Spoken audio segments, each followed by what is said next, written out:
Good afternoon.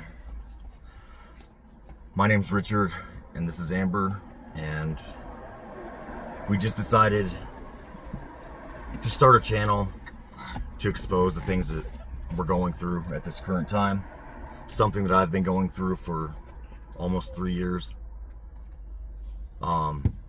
It's a trial that more and more people are going through every day. It's the kind of thing that is unbelievable, to the point of destroying relationships. And that's what it's meant to do. It destroyed our relationship.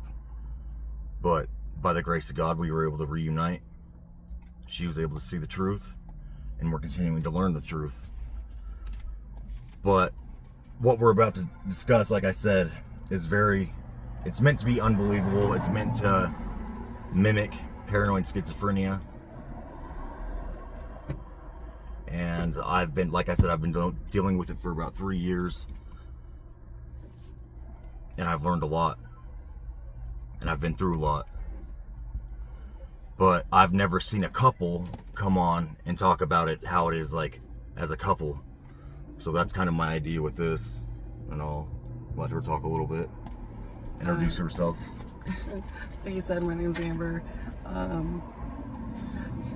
Yeah, like he said, he's been going through this for a while, and I didn't believe him. I thought he was crazy, honestly. To the point where I didn't even want the kids to be around him, because I thought that he would put that into their heads and didn't want that to be something that they go around speaking of, because I didn't believe him. I thought he was absolutely nuts. So it all started with him, but there's things that we have thought about that it could have started with me. We'd go around places, like there was one time we were in the process of buying a house, and we were staying in a hotel room, and these people absolutely hated my guts. Like, when he wasn't around, everything was a nightmare there. I don't even know how to explain how they hated me, but everything I did was wrong. We had animals, and then they told us that we couldn't have my son's snake. So I left to take the snake elsewhere, and then when I was gone, I got in trouble for the dogs. And it was just getting in trouble left and right for things that they said that it was just a nightmare. But if he was there, everything was fine. This is everywhere we went. Yeah, everywhere we'd go. It was me that they did not like, unless he was around. We bought our home? Yeah, we bought our home, and then, like I said, he'd be gone, and he'd be at work, and then... I'd be getting calls. Dude, I'd get like $300 in fines, and while I'm gone at work. Just for the kids playing outside. Yeah. Going down to the park and leaving a soda can, we'd get fined for that.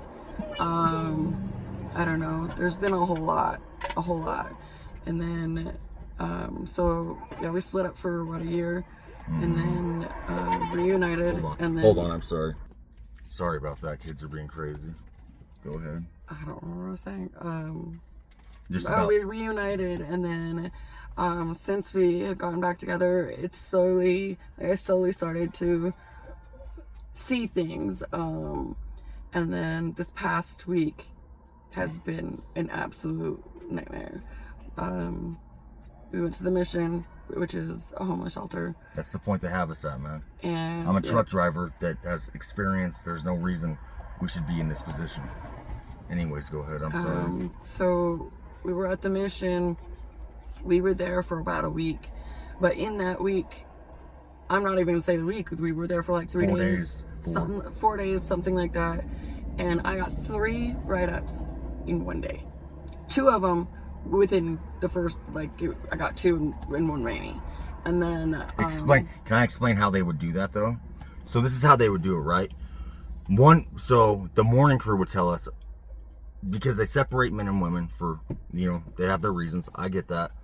But they told us this is exactly what happened. One crew tells us we can communicate when it comes to exchanging the kids, right?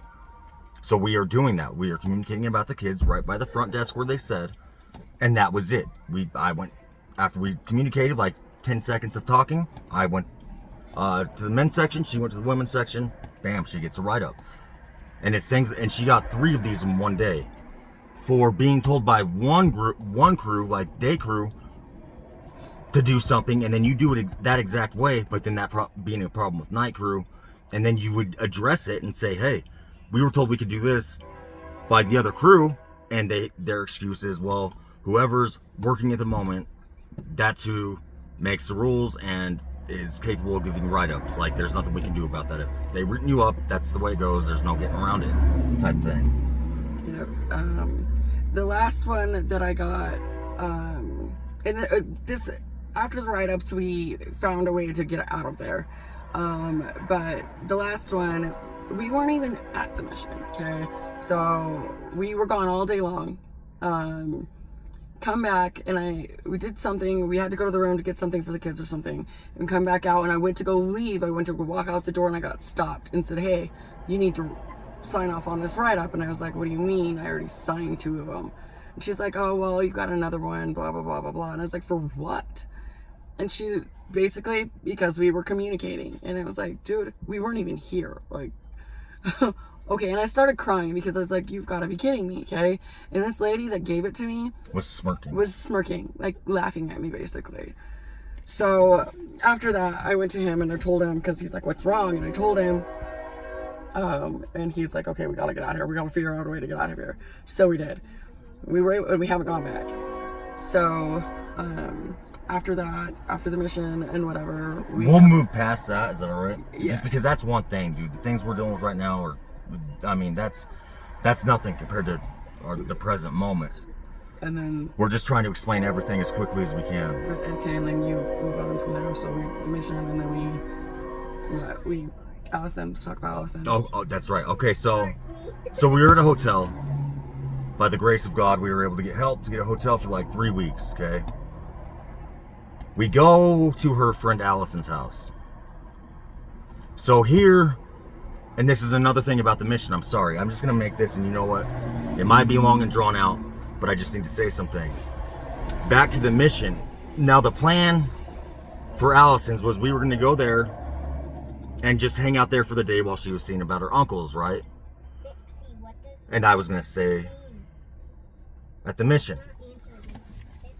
This happened because we were both going to stay at the mission.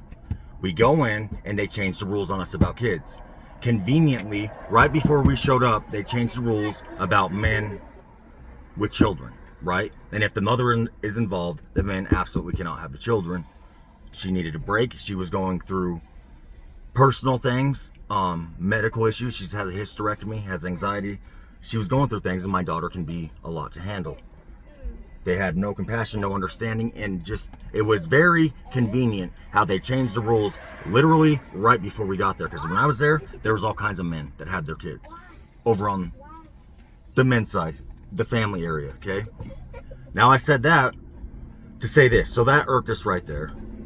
We're like, the place is pure evil. Casper, Wyoming Rescue Mission, okay? So we just didn't want to be there, man. We were trying our best to get out of there. We go to her friend Allison's house. Let me tell you what happened there. I've been really working on my relationship with God, and that's the only reason we're back together. Okay? And since I've been working on him, he's taught me how he talks to me. A lot of times, when I think something that could be the case, he'll reveal it to me, whether that is true or not, by giving me like 3 signs, right? So I'm not thinking it's just me thinking that, or my emotions that I think is God. Like, he clarifies it to me. We go into this woman's house, her friend Allison's. The first thing I notice is the feeling I got. That she's spiritual and it's not good. But I didn't want to be judgmental. Just let it go. I was alert, but, we were friendly. The second thing I got is we go into her room, and she's showing me this thing that she's coloring, right? And it's the third eye with butterflies all over it. But the third eye, a sign of witchcraft. The all see, if you know, the third eye is like, it's a sign of witchcraft. It's part of witchcraft. It's opening up your spiritual senses. When if you're Christian, you get the same exact thing through the Holy Spirit, right? But I'm thinking, and then the butterflies are a sign of MK Ultra. So I'm thinking that, maybe she just thinks this is cool. Maybe she just, wants to color it, and that's that. About an hour later, I come and sit on her bed because we're talking, her friend Allison's bed. I look up. There's a book that says The Magic of Witchcraft, or something like that. Something witchcraft. Like teaching you how to do spells and stuff, okay? That's the third thing. Bam, I knew. But I'm thinking, you know what? As a Christian, I don't need to judge. I don't need to not like her. I just need to protect myself and pray, and things should be okay, right? Things were okay for me. The fourth thing, so I knew. This is about an hour after this. We're sitting on her porch. It's a full moon. She says, man, look how beautiful the moon is. I need to charge my tarot cards and crystals tonight. And I'm like, man. So long story short. She said it was going to be a full moon. Because it's going to be full moon, yeah. So long story short, Amber comes to me, and because I had been kind of doing my own thing, I just needed a minute to be by myself and just, you know, just have some time to myself. Well, she kept coming up to me, right, randomly. So I told her, I said, whenever you're ready for bed, I'll go. Just let me know and we'll go. Well, she acts like she's ready for bed. She's talking normal. Nothing seems strange. We go to bed, and she gets up and doesn't come back for 2 hours. When she comes back, she's slurring her words, and I get upset because I feel like she's drunk, right? I think she's drunk. We get irritated. We move on past that, though. I just rolled over, went to bed. She went out and slept in the living room, and we woke up the next morning. Dude, this next morning, I did not recognize her. Okay, she was completely different. She was screaming at me, screaming at the children, running around the neighborhood, and I'm trying to like help her, trying to get her to calm down, and she would not listen. And she's just acting a fool, man. And it was scaring me because I had never seen this side of her. Okay, well, lo and behold, this is from like 8 in the morning to like 6 p.m. at night.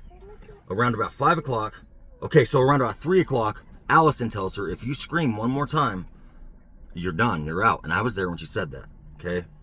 So I witnessed this.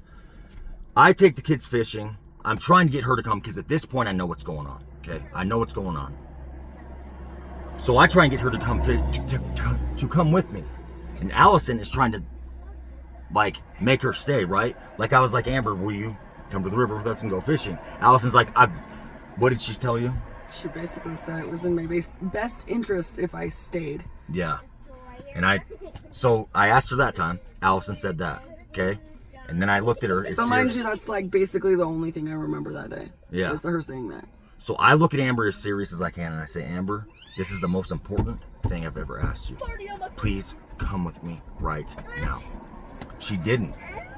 Thank goodness we weren't gone that long. We go fish. We're there about 10 minutes. It starts raining. We come back. Craps hit the fan by the time we come back, okay?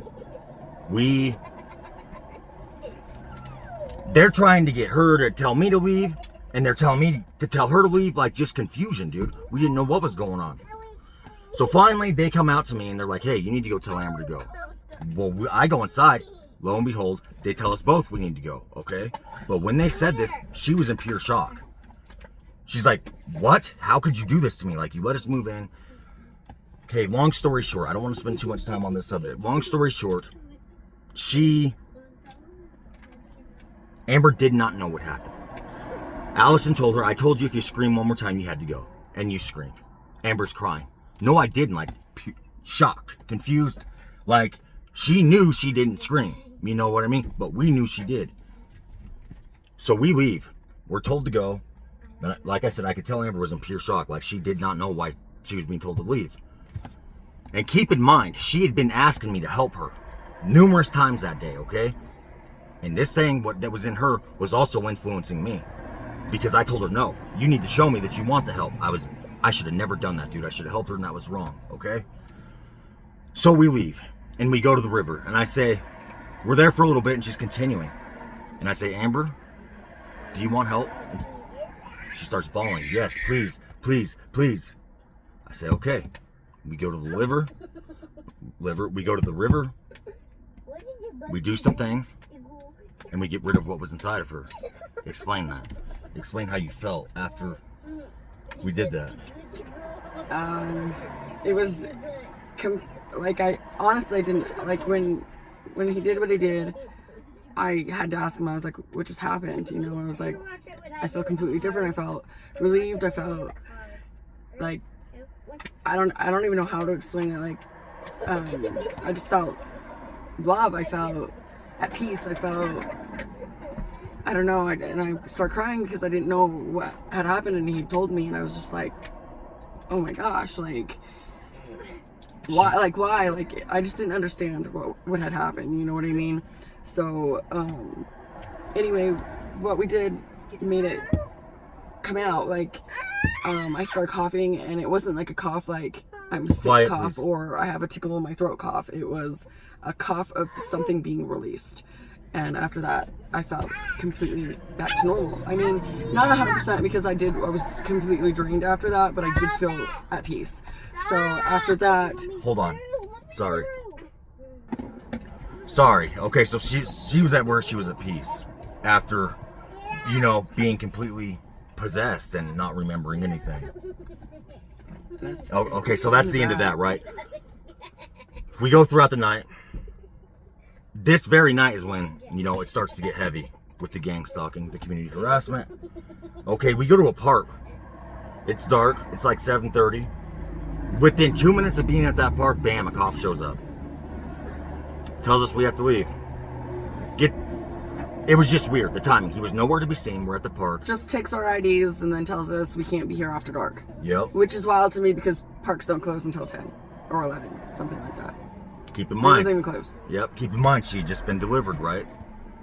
The next day, now when we split up,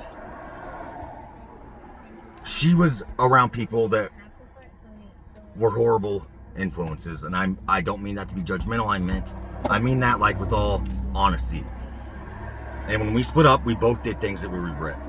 Okay, we exaggerated stories. We're past all that. It's the past, and we're only talking about it because it's this video.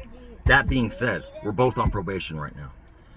The next day, both of our probations call, and they want us to come in. They are like, you know, it's just weird, the timing. We come in, we get that situated, not a big deal, right? And then, since then, dude, it's been, like, I've been dealing with this, like I said, for almost 3 years, and this past week has been the absolute hardest they have ever went in their life. And I'm talking about the gang stalkers, the people who are involved in community harassment, that the police department organizes and controls. Okay? I will give you an example. They are making it to where we can't even make money. They will not even allow us to DoorDash. And I have proof of this because she went in to get groceries, and I knew we had DoorDashed before, and I knew something was up, man. I knew that this was not right. Like, we'll go out 10 hours and make $30, okay? So I do some things on her phone. Right after I do some things on her phone, bam, it's like we open up the app and we get a delivery that pays more than any delivery we had before. It's back to normal, like $7. We go to pick it up, okay? We go to pick up the delivery. Now we're going to deliver it. This first one, bam. Wait, let's back up. So normally when we would deliver, parking lots would be packed. Like there'd be people everywhere, on the roads, in the parking lots, everywhere. But when we go to pick up this one, the parking lot is empty, not a car in sight. Okay, and then we go to deliver it. What did I tell you when we're driving to deliver it before we got pulled over? And what? I said, this is strange. Oh my gosh, this feels like normal. Yeah. And then, yep. Because we're driving down the road, no one's around. Maybe a car here and there, but it was like, it touched my heart, man. Like, it kind of made me sad, like, not as a victim, just like, dude, this is what it feels like to be normal. You don't have cars it was weird, man. Go ahead. And then, okay, so whatever, the parking lot's empty, I go in, the order's ready, come back out, and then we go to deliver it, and he had pulled over to do something on the phone, so that he's not driving and being on the phone, texting, driving, whatever. Hold on. Excuse me. Alright, so he pulls over because he needs to do something on the phone, and then 2 seconds after he pulls over, a cop pulls us over. Bam. And then, I don't know which is like... This was the second police encounter this day. I forgot, okay? The first one, we were looking for something in the truck, okay? Lo and behold, 3 officers show up. 3 cops show up saying they got a complaint that we were yelling. The night before this, 2 officers show up right after the park, okay? Right after the cops showed up to the park, 2 officers show up, and Say the same thing. We were Same thing. Say they got a call because we were yelling, and the property we were at, guess what? We got trespassed from, which was a truck stop, a Sonic, and a hotel, right? So it's insane, dude. It's not normal. That means that anybody can just call and say something, and if that's the case, someone cannot like you. Call, say you're you're causing a scene that you're not causing, whatever, and now you're getting punished when really you're the victim. Where were we at? I'm sorry that I'm the trying DoorDash. Yeah. Okay, so this is, and then this happens. The DoorDash. We get it fixed, and we get pulled over. Cause I forget why I pulled over, but there was a reason. It was on you had to do something on the phone. And it was within seconds. Bam, lights on. We're pulled over. I tell Amber, I say, turn off your data. Turn it off, because they're trying. And the thing is, when they first came up, it was just a woman that came up. Okay. And I tell Amber, I say, turn off your data. Like, they're trying to get the phone. This is not a coincidence. They're trying to get back in your phone because they can see they don't want us to make money. Well, she keeps us there for like 30 minutes, man. And within after 15 minutes of it, guess what? Another cop in the same car walks up on the passenger side. So now we realize there's two cops. In my head, I'm thinking, what was he back there doing for these 15 minutes? Trying to get into her phone. Sure enough, dude, we noticed the difference. Like I said, it was cool. There was no one around. After we get pulled over, it didn't amp up immediately, but after that delivery, they were coming around. The cars were coming around, okay? And then it got heavy. Bam! Super heavy. Cars everywhere again, okay? And this is midnight at this time. There's freaking cars everywhere. So we would try and go get away from them so we could do some things on our phone to try and kick them back out. Dude, we could not go to a gas station. We couldn't go on a side street back in some neighborhood. Anywhere we went, cars would show up. And not just one, at least two or three of them. Mm-hmm. So long story short, is we are dealing with something that is absolutely insane, dude. And we're here, for one, to let people know that this is real, man. That you're not crazy. That you're going through this.